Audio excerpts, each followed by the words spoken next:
सहनाववतु सहनौ भुनक्तु सह वीर्यं करवावहै तेजस्विनावधीतमस्तु मा विद्विषावहै। ಓಂ ಶಾಂತಿ ಶಾಂತಿ ಶಾಂತಿ. ಹಲವಾರು ಮಂತ್ರಗಳಲ್ಲಿ ಪ್ರಸಿದ್ಧವಾದ ಮಂತ್ರ ಒಂದು ಗಾಯತ್ರಿ ಮಂತ್ರ, ಸಾವಿತ್ರಿ ಮಂತ್ರ. ಅದಕ್ಕೆ ಅರ್ಥವನ್ನು ನೋಡಿದ್ವಿ. ಅದೇ ಸಾಲಲ್ಲಿ ಇನ್ನೂ ಪ್ರಸಿದ್ಧವಾಗಿರುವಂತಹ ಜನಸಾಮಾನ್ಯರಿಗೂ ಮನೆಮದ್ದಾಗಿರುವಂತಹ ಮಂತ್ರ ಯಾವುದು ಅಂದರೆ ಮೃತ್ಯುಂಜಯ ಮಹಾಮಂತ್ರ. ಇದು ಯಜುರ್ವೇದದಲ್ಲಿಯೇ ರುದ್ರ ಪ್ರಶ್ನೆಯಲ್ಲೇ ಬರುತ್ತೆ.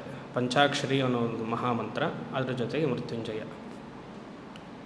ಮೃತ್ಯುಂಜಯ ಅಂತ ಅನ್ಸ್ಕೊಂಡಿದ್ದ ನಾವು ಆ ಮಾತನ್ನು ಕೇಳಿದ ತಕ್ಷಣ ಆರೋಗ್ಯಕ್ಕೇನೋ ಸಮಸ್ಯೆ ಇದೆ, ಆರೋಗ್ಯ ಸಮಸ್ಯೆ ಇದ್ರೇ ಮೃತ್ಯುಂಜಯ ಮಂತ್ರ ಹೇಳಬೇಕು, ಅಕಾಲ ಮೃತ್ಯುವನ್ನು ತಡಿಬೇಕು, ವರ್ಷ ವರ್ಷ ಆಯುಷ್ಯ ಹೋಮವನ್ನು ಹುಟ್ಟಿದ ಹಬ್ಬಕ್ಕೋ ವರ್ಧಂತಿಗೋ ಮಾಡಿಸ್ಕೊಳ್ಬೇಕು, ಆಯುಷ್ಯದ ಹೋಮದ ಜೊತೆಗೆ ಮೃತ್ಯುಂಜಯ ಮಂತ್ರವನ್ನು ಮಾಡಬೇಕು, ICUಲಿ ಯಾರ್ಯಾರೋ ಸಂಬಂಧಿಕರಿದ್ದರೆ ಮೃತ್ಯುಂಜಯ ಮಾಡಿ ಅಂತ ಹೇಳ್ತಾರೆ. ಅಂದರೆ ಇದು ಸರ್ವೇ ಸಾಧಾರಣವಾಗಿಬಿಟ್ಟಿದೆ. ಮೃತ್ಯುಂಜಯ ಮಂತ್ರ ಅಂದರೆ ವೆರಿ ಪೊಟೆಂಟ್ ಮತ್ತು ಆರೋಗ್ಯವನ್ನು ದೀರ್ಘಾಯುಷ್ಯವನ್ನು ಕೊಡುವಂತಹ ಮಂತ್ರ. ಧನ್ವಂತರಿ ಮಂತ್ರ ಇದ್ರೂ ಮೃತ್ಯುಂಜಯ ಅಷ್ಟು ಫೇಮಸ್ ಆಗಿಲ್ಲ. ಧನ್ವಂತರಿ ಯಾರಿಗೆ ಹೇಳಿದ್ರೆ ಧನ್ವಂತರಿ ಮಂತ್ರ ಇದೆಯಾ ಅಂತ ಗೊತ್ತಾಗುತ್ತೆ. ಅದು ಯಾವುದೋ ಒಂದು ಮಗುನ ಕರೆದು ನೀವು ಹೇಳಿದ್ರೆ ಮೃತ್ಯುಂಜಯ ಮಂತ್ರ ಹೇಳು ಅಂದರೆ ಅವ್ನು ತ್ರಯಂಬಕ ಮಂತ್ರ ಶುರು ಮಾಡಿಬಿಡ್ತಾರೆ. ಆ ರೀತಿಯಾಗಿ ಮೃತ್ಯುಂಜಯ ಮಂತ್ರದ ಅರ್ಥವನ್ನು ನೋಡೋಣ ಅಂತ ಮನಸ್ಸಿಗೆ ಅನಿಸ್ತು. ಇದು ಸಮಗ್ರವಾದ ಮಂತ್ರ. ಬರೀ ಆರೋಗ್ಯ ಕೊಡೋದು, ಅಕಾಲ ಮೃತ್ಯುವನ್ನು ತಡೆಯುವಂತಹ ಮಂತ್ರ ಅಲ್ಲ ಇದು. ಇಟ್ ಈಸ್ ಎ ಕಾಂಪ್ರಹೆನ್ಸಿವ್ ಮಂತ್ರ. ಅಂದರೆ ಏನು ಕಾಂಪ್ರಹೆನ್ಸಿವ್ ಮಂತ್ರ ಅಂದರೆ ಎಲ್ಲ ಪುರುಷಾರ್ಥಗಳನ್ನು ಕೊಡುವಂತಹ ಮಂತ್ರ. ಇವಾಗ ಗಾಯತ್ರಿ ಮಂತ್ರ ತಗೊಂಡ್ರೆ ಧರ್ಮ ಪುರುಷಾರ್ಥವನ್ನು ಮಾತ್ರ ಅದು ಕೊಡುತ್ತೆ. ಅದೇ ಹೆಚ್ಚು. ಮಾತ್ರ ಅಂದ ತಕ್ಷಣ ಕೇವಲ ಅಂತ ಅರ್ಥ ಅಲ್ಲ, ಆ ಧರ್ಮದ ಚಿಂತನೆಯೇ ಕೊಡುತ್ತೆ. ಆದರೆ ಇದು ಮೇಲ್ನೋಟಕ್ಕೆ ಆರೋಗ್ಯ ಸಮಸ್ಯೆಯನ್ನು ಹೋಗಿಸುವಂತಹ ಮಂತ್ರ ಆದರೂ ಮೃತ್ಯುಂಜಯ ಮಹಾಮಂತ್ರ ಅರ್ಥಕಾಮ, ಧರ್ಮ ಹಾಗೂ ಮೋಕ್ಷ ಅನ್ನುವಂತಹ 4 ಪುರುಷಾರ್ಥವೂ ಕೊಡುತ್ತೆ. ಇದು ಮೊಟ್ಟ ಮೊದಲನೇ ಬಾರಿ ಕಂಡುಕೊಂಡಿದ್ದವರು ವಸಿಷ್ಠ ಮಹರ್ಷಿಗಳು. ಋಗ್ವೇದದಲ್ಲಿ 7ನೇ ಮಂಡಲದಲ್ಲಿ ಮಿತ್ರಾವರುಣಿ ವಸಿಷ್ಠರು ಅವರಿಗೆ ಗೋಚರವಾಗಿರುವಂತಹ ಅನುಗ್ರಹ ಆಗಿರುವಂತಹ ಮಂತ್ರ. ಅದಾದಮೇಲೆ ಪುರಾಣದಲ್ಲಿ ನಮಗೆ ಗೊತ್ತು, ಮಾರ್ಕಂಡೇಯನಿಗೆ ಅಕಾಲ ಮೃತ್ಯುವನ್ನು ತಡೆದು ಯಮಧರ್ಮರಾಜ ಬಂದಾಗ ಶಿವನನ್ನು ಆಲಿಂಗ ಮಾಡಿ ಅವ್ರಿಗೂ ಅನುಗ್ರಹ ಆಗಿರುವಂತಹ ಮಂತ್ರ. ಅಷ್ಟೇ ಅಲ್ಲದೆ ಶುಕ್ರಾಚಾರ್ಯರಿಗೆ ಸಂಜೀವಿನಿ ವಿದ್ಯೆ ಪ್ರಾಪ್ತ ಆಗಿದ್ದು ಈ ಮಂತ್ರದ ಮೂಲಕವೇ. ಯಾವುದು? ಈ ಮೃತ್ಯುಂಜಯ ಮಂತ್ರದ ಮೂಲಕ. ಹಲವಾರು ರೀತಿಯಾಗಿ ಇದರ ಕೋಣಗಳಿದೆ. ಅಂದರೆ ಜಗತ್ಪ್ರಸಿದ್ಧವಾದ ಮಂತ್ರ, ಎಲ್ಲರೂ ಹೇಳಲೇಬೇಕಾಗಿರುವಂತಹ ಮಂತ್ರ. ಈ ಮಂತ್ರದಲ್ಲಿ ಯಜಾಮಹೆ ಮಂತ್ರ ಹೇಗಿದೆ? ತ್ರಯಂಬಕಂ ಯಜಾಮಹೆ ಸುಗಂಧಿಂ ಪುಷ್ಟಿವರ್ಧನಂ ಉರ್ವಾರುಕಮಿವ ಬಂಧನಾನ್ ಮೃತ್ಯೋರ್ಮುಕ್ಷೀಯ ಮಾಮೃತ. ಇದು ಮಂತ್ರ. ನೀವು ಸ್ವರ ಜೊತೆಗೆ ಹೇಳಿ, ಸ್ವರ ಇಲ್ಲದೆ ಹೇಳಿ, ಈ ಮಂತ್ರಕ್ಕೆ ಫಲ ಸಿಗುತ್ತೆ. ಯಾಕಂದರೆ ಪುರಾಣಗಳಲ್ಲಿ ಈ ಮಂತ್ರ ಉಲ್ಲೇಖ ಆಗಿರೋದ್ರಿಂದ ಸ್ವರದ ಜೊತೆಗೆ ಹೇಳಬೇಕು ಅಂತಿಲ್ಲ. ಸ್ವರದ ಜೊತೆಗೆ ಯಾರು ಹೇಳಬೇಕು? ಉಪನಯನ ಸಂಸ್ಕಾರ ಇರುವಂತಹವರು ಸ್ವರದ ಜೊತೆಗೆ ಹೇಳ್ತಾರೆ. ಇಲ್ಲಾಂದರೆ ಮಿಕ್ಕ ಎಲ್ಲರೂ ಶ್ಲೋಕದ ರೀತಿಯಾಗಿ ಹೇಳಿದ್ರು ಇದಕ್ಕೆ ಫಲ ಇದೆ. ಯಜಾಮಹೆ. ಯಜಾಮಹೆ ಅಂದ್ರೇನು? ಭಗವಂತನನ್ನು ಆರಾಧಿಸ್ತೀನಿ, ಪೂಜಿಸ್ತೀನಿ, ನಮಸ್ಕರಿಸ್ತೀನಿ. I worship the lord. ಎಂತಹ ಭಗವಂತ? ತ್ರಯಂಬಕಂ ಯಜಾಮಹೆ, ಪುಷ್ಟಿವರ್ಧನಂ ಯಜಾಮಹೆ, ಸುಗಂಧಿಂ ಯಜಾಮಹೆ. 3 ವಿಶ್ಲೇಷಣೆ ಯಾರಿಗೆ? ಈ ಯಜಾಮಹ ಎನ್ನುವಂತಹ ಪರಮೇಶ್ವರನಿಗೆ. ಮೊಟ್ಟ ಮೊದಲನೆಗೆ ಪುಷ್ಟಿವರ್ಧನಂ ಯಜಾಮಹೆ. ಈ ಪುಷ್ಟಿ ಅನ್ನೋದನ್ನು ಅರ್ಥಕಾಮ ಅಂತ ತಗೊಳ್ಬೇಕು. ಪುರುಷಾರ್ಥದಲ್ಲಿ ಪುಷ್ಟಿ ಅನ್ನೋದನ್ನು ಅರ್ಥಕಾಮ ಅಂತ ತಗೊಳ್ಬೇಕು. ಪುಷ್ಟಿ ಅಂದ್ರೇನು? ಪೋಷಣೆ ಅಂತ ಅರ್ಥ. ಪೋಷಣೆ ಅಂದರೆ ಇಂಗ್ಲೀಷಲ್ಲಿ ನರಿಷ್ಮೆಂಟ್. ಈ ಮಂತ್ರದ ಜಪದಿಂದ ಅರ್ಥಕಾಮವು ಪೋಷಣೆ ಆಗುತ್ತೆ. ಅರ್ಥಕಾಮ ಅಂದ್ರೇನು? ಶುರುವಿನಲ್ಲಿ ಮನುಷ್ಯ ಬೆಳೀತಾ ಇದ್ದಾಗ ಅವನಿಗೆ ಹಲವಾರು ಆಸೆಗಳೆಲ್ಲ ಬರ್ತಾ ಹೋಗುತ್ತಲ್ವ. ಆಸೆಗಳನ್ನು ಅವನು ಭಗವಂತನಲ್ಲಿ ಪ್ರಾರ್ಥನೆ ಮಾಡಿ ಫಲ ಸಿಗಬೇಕು ಅಂದರೆ ಈ ಮಂತ್ರದಿಂದ ಸಿಗುತ್ತೆ. ಅದಕ್ಕೆ ಸಮಗ್ರಹ ಮಂತ್ರ ಅಂತ ಹೇಳ್ತಿದ್ದೆ. ಪುಷ್ಟಿವರ್ಧನ. ಆರೋಗ್ಯ ಸಮಸ್ಯೆ ಇದ್ರೂ ಏನಾಗುತ್ತೆ? ಈ ಜೀವ ಕೋಶಗಳೆಲ್ಲ ಇರುತ್ತಲ್ಲ, ಸೆಲ್ಸ್, ಅದನ್ನೆಲ್ಲ ಪುಷ್ಟಿ ಮಾಡಿ ನರಿಷ್ ಮಾಡುತ್ತೆ. ಕೆಟ್ಟ ಸೆಲ್ಸ್ನೆಲ್ಲ ಹೋಗಿಸಿ ಹೊಸ ಹೊಸ ಸೆಲ್ಸನ್ನು ಬರೋ ಹಾಗೆ ಮಾಡುವಂಥ ಇವಾಗ ಕ್ಯಾನ್ಸರ್ ಪೇಷಂಟ್ಸು ಅವ್ರಿಗೆಲ್ಲ ಇದನ್ನು ಹೇಳ್ಕೊಡಿ ಅಂತ ಹೇಳ್ತಾರೆ. ಹೇಗೆ ಹೋಗುತ್ತೆ ಸ್ವಾಮಿ, ಕ್ಯಾನ್ಸರ್ ಬಂದಿದೆ, ಇದು ಹೇಳೋದ್ರಿಂದ ಹೋಗುತ್ತಾ ಅಂದರೆ, ಈ ಪುಷ್ಟಿ ಅನ್ನುವಂತಹ ಪದವೇ ಆ ಜೀವಕೋಶಗಳನ್ನೆಲ್ಲ ಹೊಸದಾಗಿ ಸೃಷ್ಟಿ ಮಾಡುತ್ತದು, ಕೆಟ್ಟದೆಲ್ಲ ಹೋಗಿಸಿ ಬರುತ್ತೆ, ಅದು ಪೋಷಣೆ. ಅರ್ಥಕಾಮದಲ್ಲಿಯೂ ತಗೊಂಡ್ರೆ ಮನುಷ್ಯನಿಗೆ ಒಂದು ಬಾಡಿಗೆ ಮನೇಲಿರ್ತಾನೆ ಅಂದ್ಕೊಳ್ಳೋಣ, ತಗೊಳ್ತಾನೆ, ಎಲ್ರಿಗೂ ಹೊಸ ಮನೆ ಆಗಲ್ವಲ್ಲ ಈಗಿನ ಕಾಲದಲ್ಲಿ, ಬಾಡಿಗೆ ಮನೇಲಿರ್ತಾನೆ. ಆಮೇಲೆ ಅವನ ಕೆಲಸದಿಂದ ಎಲ್ಲ ದುಡಿದು ಸಂಪಾದನೆ ಮಾಡಿ ಆಮೇಲೆ ಒಂದು ಮನೆ ತೊಗೊಳ್ತಾನೆ. ಸೈಕಲಲ್ಲಿ ಹೋಗ್ತಾ ಇರ್ತಾನೆ, ನಿಧಾನಕ್ಕೆ 6 ಕಿಲೋ ಸೈಕಲಲ್ಲಿ ಪೆಡಲ್ ಮಾಡ್ಕೊಂಡು ಹೋಗ್ತಾ ಇರ್ತಾನೆ. ಆಮೇಲೆ ಇದು ಮಂತ್ರ ಹೇಳ್ತಾ ಬಂದಾಗ ಅವನಿಗೆ ಒಂದು ಲೂನಾ ತೊಗೊಳ್ಬೇಕು ಅಂತ ಅನಿಸುತ್ತೆ. ಇನ್ನು ಮಂತ್ರವನ್ನು ಹೇಳ್ತಾ ಇರ್ತಾನೆ, ಆಮೇಲೆ ಒಂದು 2 ವೀಲರ್ ಸ್ಕೂಟಿ ತೊಗೊಳ್ಬೇಕು ಅನಿಸುತ್ತೆ. ಇನ್ನು ಮಂತ್ರ ಹೇಳ್ತಾನೇ ಬರ್ತಾನೆ, ಆವಾಗ ಒಂದು ಒಳ್ಳೆ ಬೈಕ್ ತೊಗೊಳ್ಬೇಕು ಅಂತ ಅನಿಸುತ್ತೆ. ಇನ್ನು ತುಳಿತಾ ಹೇಳ್ತಾನೇ ಇದ್ದಾಗ ಏನಾಗುತ್ತೆ, ಕಾರ್ ತೊಗೊಳ್ಬೇಕು ಅಂತ ಅನಿಸುತ್ತೆ. ಏನಾಗುತ್ತೆ, ಪುಷ್ಟಿವರ್ಧನ, ದಿ ಅರ್ಥಕಾಮ ಈಸ್ ಬೀನ್ ಇನ್ಕ್ರೀಸ್ಡ್. ಇದನ್ನು ಹೇಳ್ತಾ ಬಂದಾಗ ಏನಾಗುತ್ತೆ, ಜೀವನದ ಉನ್ನತ ಸ್ಥಿತಿಗೆ ಹೋಗ್ತಾ ಇರ್ತೀವಿ ಅರ್ಥಕಾಮದ ದೃಷ್ಟಿಯಲ್ಲಿ. ಯಜಾಮಹೆ, ಆ ಭಗವಂತನನ್ನು ನಾನು ಪ್ರಾರ್ಥನೆ ಮಾಡ್ತೀನಿ. ಯಾತಕ್ಕೆ? ಅರ್ಥಕಾಮವನ್ನು ಕೊಡು. ಅರ್ಥ ಅಂದರೆ ಹಣ, ಅಂದರೆ ರಿಸೋರ್ಸಸ್. ಆ ರಿಸೋರ್ಸಸನ್ನು ಗಳಿಸೋದಕ್ಕೆ ನಮ್ಮ ಆಸೆಗಳು ಮತ್ತು ರಿಸೋರ್ಸಸ್ ಎರಡೂ ಸೇರಿದಾಗ ನಮ್ಮ ಪ್ರಾರ್ಥನೆ ಫಲಿತವಾಯಿತು ಅಂತ.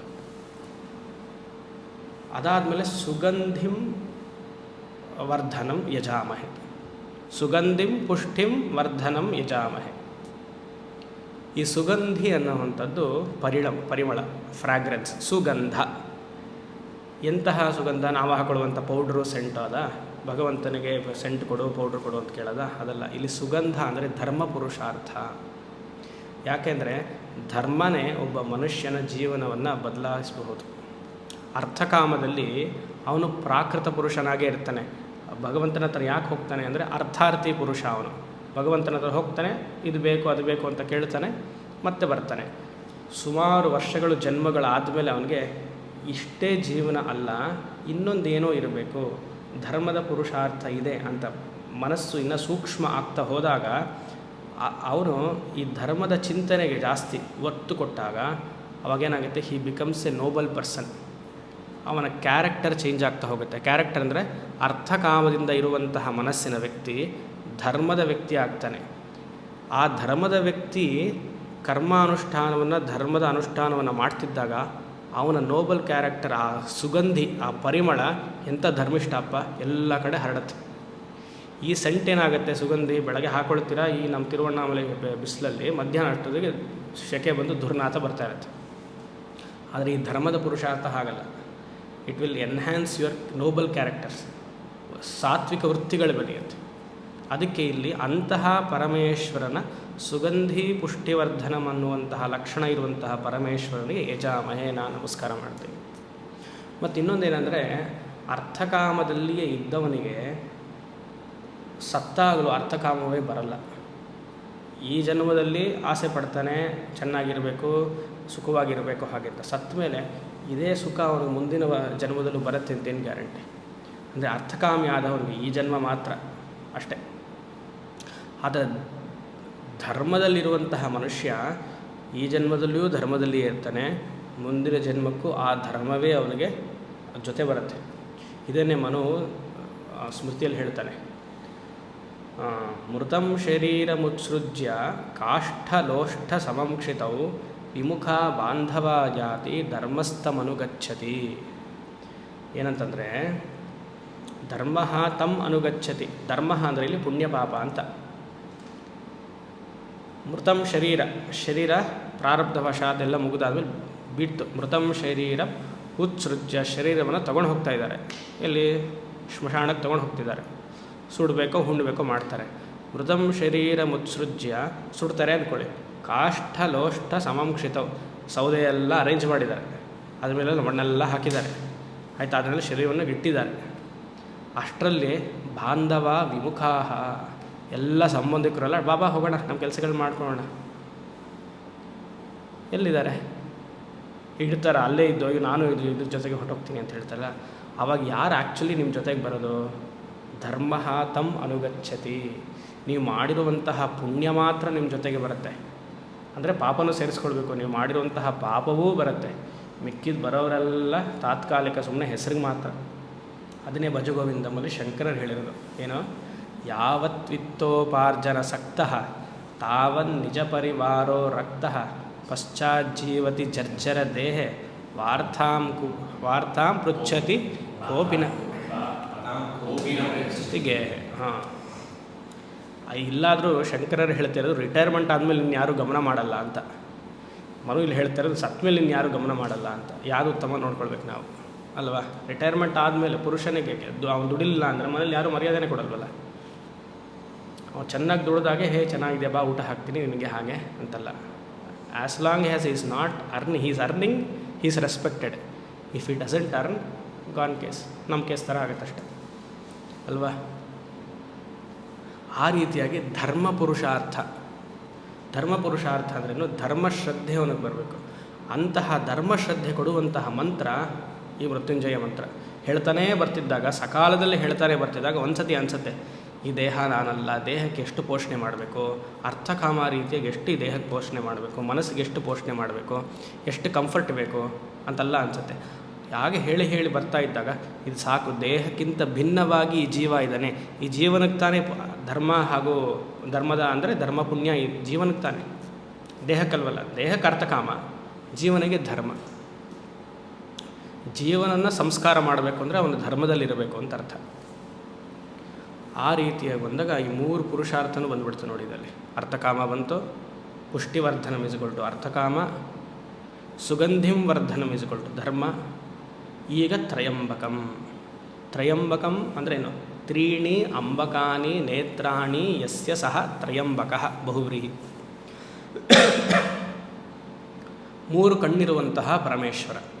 ಇಲ್ಲಿ ಮೂರು ಕಣ್ಣಿದ್ದಾನೆ ಅಂತಂದರೆ ವೈಷ್ಣವರೆಲ್ಲ ಏನು ಹೇಳ್ತಾರೆ, ಶ್ರೀ ವೈಷ್ಣವರು, ಇದು ರುದ್ರನಿಗಲ್ಲ ರೀ ಹೇಳಿದ್ದು, ನೀವು ಯಾಕೆ ರುದ್ರನಿಗೆ ಅಂದ್ಕೊಳ್ತೀರಾ? ಇದು ನಮ್ಮಲ್ಲಿ ನರಸಿಂಹನಿಗೆ ಹೇಳಿದ್ದು. ಯಾಕಂದರೆ ವೈಷ್ಣವರು ಇದನ್ನು ರುದ್ರ ಅಂತ ಅಂದ್ಕೊಳ್ಳೋದೇ ಇಲ್ಲ. ಯಾಕಂದರೆ ರುದ್ರ ಅಂದ್ಬಿಟ್ರೆ ಅವ್ರಿಗೆ ಸಂಕುಚಿತ ಮನೋಭಾವ, ಅವ್ರದ್ದು ಪಾಪ, ಅವ್ರಿಗೆ ಬ್ರಾಡ್ ಮೈಂಡ್ ಇಲ್ಲ. ರುದ್ರ ಅಂದರೆ ರುದ್ರನಿಗೆ ಸ್ತುತಿ ಮಾಡೋಕ್ಕಾಗತ್ತಾ? ನಾ ಮಾಡೋದು ಶ್ರೀಮನ್ನಾರಾಯಣನಿಗೆ ಮಾತ್ರ ಅಂತಾರೆ. ಅದಕ್ಕೆ ಅವರೆಲ್ಲ ಹೇಳಿದ್ರು ರುದ್ರಕ್ಕೆ ಕೊಡುವಂತಹ ಇದು, ರುದ್ರ ವಿಷ್ಣುವಿನ ಶಿವನ ಒಂದು ಅಂಶ ಆದ್ರೂ ಉಗ್ರರೂಪವಾಗಿ, ಅವ್ರು ಹೇಳಿದ್ರು ವಿಷ್ಣುವಿನ ಉಗ್ರರೂಪ ನರಸಿಂಹ, ಅದಕ್ಕೆ ರುದ್ರ ಅವನಿಗೆ ಅಂತ. ಮತ್ತು ಈ ತ್ರಯಂಬಕಂ ಅನ್ನುವಂತಹ ಮಂತ್ರವನ್ನು ಅವ್ರೇನು ಹೇಳ್ತಾರೆ, ನಮ್ಮ ಧ್ಯಾನ ಶ್ಲೋಕ ಬರುತ್ತಲ್ಲ, ಸತ್ಯಜ್ಞಾನ ಸುಖಸ್ವರೂಪಮಮಲಂ ಕ್ಷೀರಾಬ್ಧಿ ಮಧ್ಯಸ್ಥಿತಂ ಯೋಗಾರೂಢಮತಿ ಪ್ರಸನ್ನವದನಂ ಭೂಷಾ ತ್ರಕ್ಷಂ. ಅದಕ್ಕೆ ಅವ್ರು ಹೇಳೋದು ಇದು ನರಸಿಂಹನಿಗೆ ಸಂಬಂಧಪಟ್ಟಿರೋದು ಅಂತ. ನಮಗೇನು ತೊಂದರೆ ಇಲ್ಲ, ನಾವು ಪುರುಷ ಸೂಕ್ತವನ್ನು ಹೇಳ್ತೀವಿ, ನಾರಾಯಣ ಸೂಕ್ತವನ್ನು ಹೇಳ್ತೀವಿ, ನರಸಿಂಹನಿಗೆ ರುದ್ರವನ್ನು ಹೇಳು ಅಭಿಷೇಕ ಮಾಡ್ತೀವಿ. ನಮಗೆ ಶಿವ ಕೇಶವರಲ್ಲಿ ಇದೇ ತೊಂದರೆನೇ ಇಲ್ಲವಲ್ಲ ಅಲ್ವಾ? ಯಾಕೆ ತೊಂದರೆ ಬರಲ್ಲ ಅಂದರೆ ಧರ್ಮದ ಚಿಂತನೆ ಇರೋದ್ರಿಂದ ಜೀವನಿಗೆ ಪ್ಯೂರಿಫಿಕೇಷನ್ ಆಗಬೇಕು. ಅದು ಯಾವ ಭಗವಂತನ ಅನುಸಂಧಾನ ಮಾಡೋದ್ರಿಂದ ಏನೋ ಒಳ್ಳೆತಾನೆ ನಮಗೆ. ಅದರಿಂದ ಹೆಚ್ಚು ಹೇಳಬೇಕು ಈ ಧರ್ಮ. ಈ ಮಂತ್ರದಿಂದ ಹೇಳ್ತಾ ಬಂದರೆ the mind becomes very refined. ಅದಕ್ಕೆ ಸುಮಾರು ಜನಕ್ಕೆ ನಾನು ಅಡ್ವೈಸ್ ಮಾಡಿದ್ದು, ಮಲ್ಕೊಳ್ಳೋಕ್ಕಿಂತ ಮುಂಚೆ ಇದನ್ನು ಹೇಳಿ ಮಲ್ಕೊಳ್ಳಿ. ನಿಮಗೆ ಪುರುಷಾರ್ಥ ಸುಗಂಧಿಂ ಪುಷ್ಟಿವರ್ಧನಂ ನಾವಿಲ್ಲ ಅಂದರೆ ಪುಷ್ಟಿವರ್ಧನಂ ಸುಗಂಧಿಂ ವರ್ಧನಂ ಬರುತ್ತೋ ಇಲ್ಲೋ, ಅರ್ಥಕಾಮ ಬರುತ್ತೋ, ನಿದ್ದೆ ಅಂತೂ ಚೆನ್ನಾಗಿ ಬರುತ್ತೆ. ಮಲ್ಕೊಳ್ಳೋಕ್ಕಿಂತ ಮುಂಚೆ ಒಂದು ಸತಿ ನೀವು ಪ್ರಯತ್ನ ಮಾಡಿ ನೋಡಿ, 108 ಸತಿ ಇದು ಹೇಳಿ ಮಾಡಿ, ಯಾವ ಮನಸ್ಸಲ್ಲಿ ಡಿಸ್ಟರ್ಬ್ ಸ್ಲೀಪೇ ಬರೋಲ್ಲ ನಿಮಗೆ, ಆರಾಮಾಗಿ ಮಲಗಿರ್ತೀರ. ಎಷ್ಟೋ ಜನ ಹೇಳ್ತಾರೆ ಚೆನ್ನಾಗಾಯಿತು ಸ್ವಾಮಿ, ನಿದ್ದೆ ಚೆನ್ನಾಗಿ ಬಂತು, ಈಗ ಬೆಳಗ್ಗೆ ಎದ್ದ ತಕ್ಷಣ ಶುರು ಮಾಡಿಬಿಟ್ಟಿದ್ದಾರೆ. ಎದ್ದ ತಕ್ಷಣ ಒಂದು 108 ಸತಿ ಹೇಳಿ ಕೆಲಸವನ್ನು ಶುರು ಮಾಡೋದು. ಆ ರೀತಿಗೆ ಮನಸ್ಸು ನೆಮ್ಮದಿಯಾಗಿರುತ್ತೆ. ಅದಾದರೂ ಎಫೆಕ್ಟ್ ಕೊಡ್ತಿದೆಯಲ್ಲ ಅಲ್ವಾ? ಇವಾಗ ಶೃಂಗೇರಿ ಜಗದ್ಗುರುಗಳು ಶ್ರೀ ಭಾರತೀ ತೀರ್ಥ ಮಹಾಸ್ವಾಮಿಗಳು ಇವಾಗ ಅವ್ರದ್ದು ವರ್ಧಂತಿ ನಡೀತಾ ಇದೆ.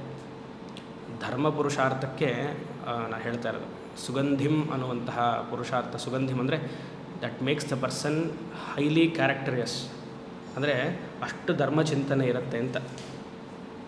ಅವ್ರದ್ದು 75ನೇ ವರ್ಷ ವರ್ಧಂತಿ ಆಗ್ತಾಯಿದೆ, ವಜ್ರೋತ್ಸವ.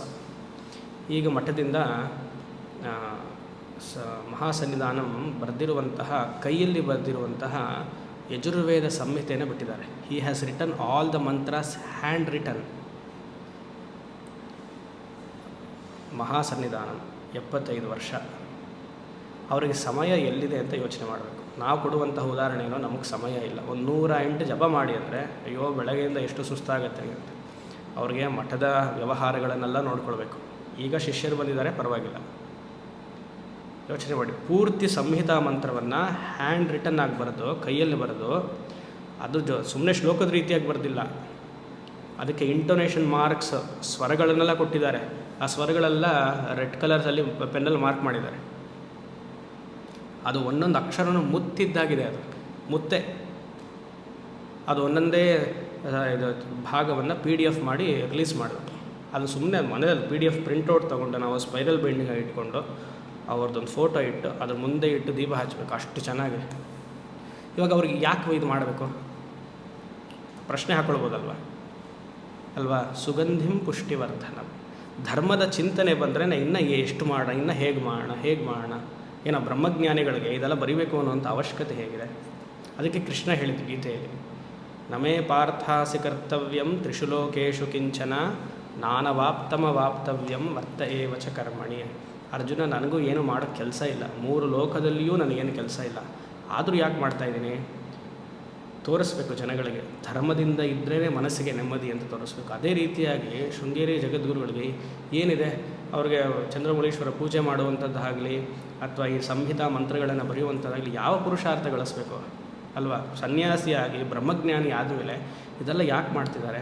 ಇದೆಲ್ಲ ಧರ್ಮ ಸೂಕ್ಷ್ಮ ನೋಡಿ ಕಲಿಬೇಕು ನಾವು. ಆ ರೀತಿಯಾಗಿ ಧರ್ಮ ಸೂಕ್ಷ್ಮ ಬರುವುದು ಸತತವಾಗಿ ಈ ಮಂತ್ರವನ್ನು ಹೇಳೋದ್ರಿಂದ ಬರುತ್ತೆ. It makes the mind highly refined. ಪುಷ್ಟಿವರ್ಧನಂ, ಸುಗಂಧಿಂ ಪುಷ್ಟಿವರ್ಧನಂ. ಈಗ ತ್ರಯಂಬಕಂ ಯಜಾಮಹೇ. ಅರ್ಥಕಾಮ ಹಾಗೂ ಧರ್ಮ ಆಯಿತು. ಈಗ ಜ್ಞಾನ. ಆ ಜ್ಞಾನವನ್ನು ಹೇಳುವಂಥದ್ದೇ ಈ 3 ಕಣ್ಣು, ಮುಕ್ಕಣ್ಣು. ಸೊ ಅದು ವಿಷ್ಣುಗಾಗಲಿ ಶಿವನಿಗಾಗಲಿ ಒಂದು ಆಯಿತು. 3 ಕಣ್ಣಂದ್ರೇನು? ಸೂರ್ಯ ಚಂದ್ರ ಅಗ್ನಿ ಲೋಚನ. ಇದು ಶಿವ ಅಷ್ಟೋತ್ತರಲ್ಲಿ ಬರ್ತಲ್ಲ, ಸೂರ್ಯ ಅಗ್ನಿ ಚಂದ್ರ ಲೋಚನಾಯ ನಮಃ ಅಲ್ವಾ? ಇದೆರಡು ಮಾಂಸದ ಕಣ್ಣು, ಆದರೆ ಇದು ಜ್ಞಾನದ ಕಣ್ಣು. ಈ ಜ್ಞಾನದ ಕಣ್ಣಲ್ಲೇ ಪರಮೇಶ್ವರ ಕಾಮದಹನವನ್ನು ಮಾಡಿತು. ಇದು ಅಗ್ನಿ ಕಣ್ಣು ಅಂತ ಹೇಳಿ ಕಾಮವನ್ನು ಪರಮೇಶ್ವರ ಈ ಅಗ್ನಿ ಕಣ್ಣಿಂದ ಸುಟ್ಬಿಟ್ಟ ಅಂತ ಕತೆ ಮೂಲಕ ಇದ್ರೂ ಸಿಂಬಾಲಿಕ್ ಆಗಿದ್ರೂ ಅಂದರೆ ಏನಾಯಿತು? ಜ್ಞಾನದ ಮುಂದೆ ಕಾಮ ನಿಲ್ಲೋದಿಲ್ಲ ಅಂತ ಅರ್ಥ. ಅರ್ಥಕಾಮವು ಜ್ಞಾನದ ಮುಂದೆ ನಿಲ್ಲ. ಅದನ್ನು ತೋರಿಸೋದಕ್ಕೆ ಪಿಕ್ಚರೈಸ್ ಮಾಡಿದ್ವಿ. ಹೀಗೆ ಕತೆಗಳೆಲ್ಲ ಯಾಕೆ ಹೀಗೆ ಬರುತ್ತೆ ಪುರಾಣ ಕತೆಗಳೆಲ್ಲ ಅಂದರೆ, ನಡೆದಿರ್ಬೋದು, ನಡೆದೇನೇ ಇರ್ಬೋದು, ಅದನ್ನು ಅರ್ಥ ಮಾಡ್ಕೊಳ್ಳೋಕ್ಕೆ. ಅದಕ್ಕೆ ಜ್ಞಾನಾಗ್ನಿ ಸರ್ವಕರ್ಮಾಣಿ ಭಸ್ಮಸಾತ್ ಕುರುತೆ ಅರ್ಜುನ ಅಂತ ಕೃಷ್ಣ ಹೇಳಿದ್ದು. ಎಲ್ಲ ಕರ್ಮವನ್ನು, ಎಲ್ಲ ಆಸೆಗಳನ್ನೆಲ್ಲ ದಹನ ಮಾಡುವುದು ಜ್ಞಾನ ಮಾತ್ರವೇ. ತ್ರಿಪುರಾರಿ ಅಂತ ಪರಮೇಶ್ವರನಿಗೆ ಹೆಸರಿದೆ. ಆ 3 ತಾರಕಾಕ್ಷನ ಕೋಟೆಗಳನ್ನು 3 ಸಂಹಾರ ಮಾಡಿ ಆಯಿತು, ಕಾಮದಹನ ಆಯಿತು. ಆ ರೀತಿಯಾಗಿ ಈ ಮಂತ್ರ ಹೇಳೋದ್ರಿಂದ ಸಕಾಲದಲ್ಲಿ ಚಿತ್ತಶುದ್ಧಿಯೂ ಪ್ರಾಪ್ತಿಯಾಗಿ ಉತ್ತಮ ಗುರು ಪ್ರಾಪ್ತಿಯಾಗುತ್ತೆ ಅಲ್ವಾ? ಉತ್ತಮ ಗುರು ಪ್ರಾಪ್ತಿ ಆದ್ರೇ ನಿಮಗೆ ಜ್ಞಾನ ಉಪದೇಶ ಸಾಧ್ಯ.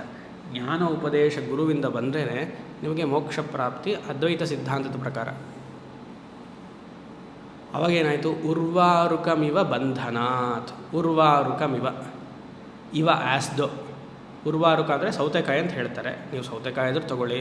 ಆ್ಯಕ್ಚುಲಿ ಉರ್ವಾರುಕ ಅಂದರೆ ಇದು ಏನೋ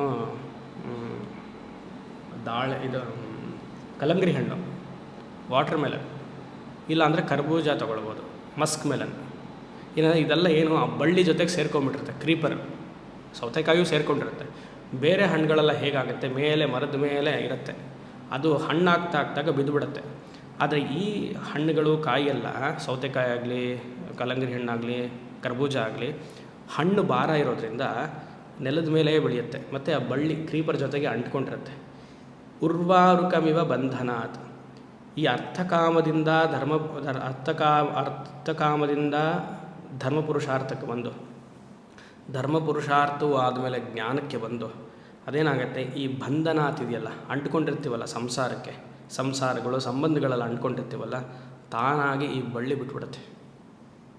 ನಾವು ಕಿತ್ಕೊಳ್ಳೋದಲ್ಲ, ಈ ಬಳ್ಳಿಗಳಿಂದ ಈ ಹಣ್ಣನ್ನು ಕೀಳೋದಲ್ಲ. ಕಿತ್ತರೆ ಏನಾಗುತ್ತೆ? ಕಾಯಿ ಆಗಿರುತ್ತೆ. ಜ್ಞಾನ ತಾನಾಗೆ ಮನಸ್ಸಿನಲ್ಲಿ ಬರಬೇಕು. ಅಂದರೆ ಇಟ್ ಶುಡ್ ಸ್ಟ್ರೈಕ್. ಅದು ಸ್ಟ್ರೈಕ್ ಹೇಗಾಗುತ್ತೆ ಅಂದರೆ ಶಾಸ್ತ್ರ ಹಾಗೂ ಗುರುವಿನ ಉಪದೇಶದ ಮೂಲಕವೇ.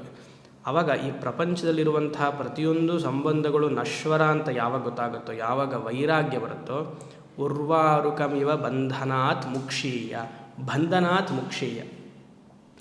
When this fruit is ripened, fruit is equal to ಜೀವಾತ್ಮ, ಕ್ರೀಪರ್ ಇಸ್ ಇಕ್ವಲ್ ಟು ಅರ್ಥಕಾಮ.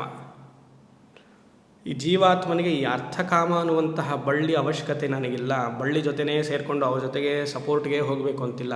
ನಾನು ಸಪ್ರೇಟಾಗಿ ಬರಬೇಕು ಅಂತ ಯಾವಾಗ ಹಣ್ಣು ರೈಪ ಅನ್ಸುತ್ತೆ, ರೈಪ್ ಆಗೋದು ಅಂದರೆ ಬಲ್ತಿರೋದು, ಜ್ಞಾನವಾಗಿ ಯಾವಾಗ ಬಲಿಯುತ್ತೋ ತಾನಾಗೆ ಬಿಟ್ಕೊಳ್ಳುತ್ತೆ, ಪಟಕ್ಕಂತ ಬೀಳತ್ತಂದರೆ ಅಲ್ಲೇ ಇರುತ್ತೆ, ಅದಕ್ಕೂ ಇದು ಸಂಬಂಧನೇ ಇಲ್ಲ.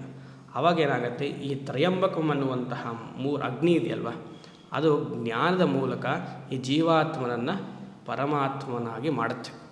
ಮುಂಚಿತವಾಗೂ ಹಾಗೆ ಇದ್ದ, ಅವನಿಗಿರುವಂತಹ ಅಜ್ಞಾನದಿಂದ ಅವನು ಬೇರೆ ಬೇರೆ ಅಂತ ಅಂದ್ಕೊಂಡ. ಅದಕ್ಕೆ ಜೀವೋ ಬ್ರಹ್ಮ ಇವನಾಪರ ಅಂತ ನಾವು ಹೇಳೋದು. ಈ ರೈಪ್ ಆಗ್ತಿದ್ದಾಗ ಯಾವಾಗ ಹಣ್ಣು ಬಳ್ಳಿಯಿಂದ ಬಿಡಿಸ್ಕೊಳ್ಳುತ್ತೋ, ಮುಕ್ಷೀಯ ಬಂಧನಾತ್ ಅಮೃತಾತ್ಮ, ಅಮೃತತ್ವದ ಕಡೆಗೆ ನಾನು ಹೋಗಲಿ, ಅಮೃತತ್ವದ ಕಡೆಗೆ ನಾನು ದೂರ ಆಗದೇ ಇರಲಿ, ಮೃತದ ಕಡೆಗೆ ನಾನು ದೂರ ಆಗಲಿ. ಮೃತ ಅಂದರೆ ಈ ಜೀವಭಾವವು ಹೋಗಲಿ, ಅಮೃತ ಅಂದರೆ ಬ್ರಹ್ಮಭಾವ ಬರಲಿ. ಈ ರೀತಿಯಾಗಿ ಹೇಳುವಂತಹ ಮಂತ್ರವೇ ಈ ತ್ರಯಂಬಕಂ ಯಜಾಮಹೇ ಮಂತ್ರ. ಅಂದರೆ ಏನಾಯಿತು, ಸಮಗ್ರ ಪುರುಷಾರ್ಥವನ್ನು ಕೊಡುವಂತಹ ಮಂತ್ರ. ನಿಮಗೆ ಯಾವ ವೃತ್ತಿ ನೀವು ಬೆಳೆಸ್ಕೊಳ್ತೀರೋ ಆ ವೃತ್ತಿಗೆ ಮನೆ ಕಟ್ಟಿಸ್ಬೇಕಾ, ಇದನ್ನು ಹೇಳಿ ಮನೆ ಸಿಗುತ್ತೆ. ಮದುವೆ ಮಾಡಬೇಕಾ, ಮಗನಿಗೋ ಮಗಳಿಗೋ ಇದನ್ನು ಹೇಳಿ ಸಿಗುತ್ತೆ. ಏನು ಸ್ವಾಮಿ ಇದನ್ನು ಆರೋಗ್ಯಕ್ಕೆ ಅಂದ್ಕೊಂಡಿದ್ವಲ್ವ ಅಂದರೆ ಆರೋಗ್ಯವೂ ಸಿಗುತ್ತೆ. ಯಾಕಂದರೆ ಮನೇಲಿ ಮದುವೆ ಆಗಲಿಲ್ಲ ಅಂದರೆ ನೀವು BP ಶುಗರ್ ನಿಮಗೆ ತಾನೇ ಬರೋದು. ಅದಕ್ಕೆ ಇದು ಹೇಳಿದಾಗ ಒಂದೇ ಮಾತ್ರೆ ಅಲ್ಲಿ ಮದುವೆನೂ ಆಗುತ್ತೆ, ನಿಮ್ಮ BP ಶುಗರು ಕಮ್ಮಿ ಆಗುತ್ತೆ. ಅದೆಲ್ಲ ಆದಮೇಲೆ 60-70 ವಯಸ್ಸು ಆದಮೇಲೆ ಆವಾಗ ಒಂದು ಸಂಧ್ಯಾ ವಂದನೆ ಮಾಡಿ ಪಂಚಪಾತ್ರೆ ಇಟ್ಕೊಳ್ತಾರೆ. ಆವಾಗ ಧರ್ಮ ಪುರುಷಾರ್ಥವೂ ಬಂತು. ಆಮೇಲೆ ಸಕಾಲದಲ್ಲಿ ಗುರುಪ್ರಾಪ್ತಿಯಾಗಿ ಮೋಕ್ಷವೂ ಸಿಕ್ತು. ಸೊ ಇದೊಂದು ಮಂತ್ರದಿಂದ ಇವೇನು ಬೇಕಾದರೂ ಸಾಧಿಸ್ಬೋದು. ಆ ರೀತಿಯಾಗಿ ತುಂಬ ಪ್ರಸಿದ್ಧವಾದ ಮೃತ್ಯುಂಜಯ ಮಂತ್ರ. ಓಂ ಶಂ ಅಸತೋಮ ಸದ್ಗಮಯ ತಮಸೋಮ ಜ್ಯೋತಿರ್ಗಮಯ ಮೃತ್ಯೋರ್ಮ ಅಮೃತಂ ಗಮಯ. ಓಂ ಶಾಂತಿ ಶಾಂತಿ ಶಾಂತಿ.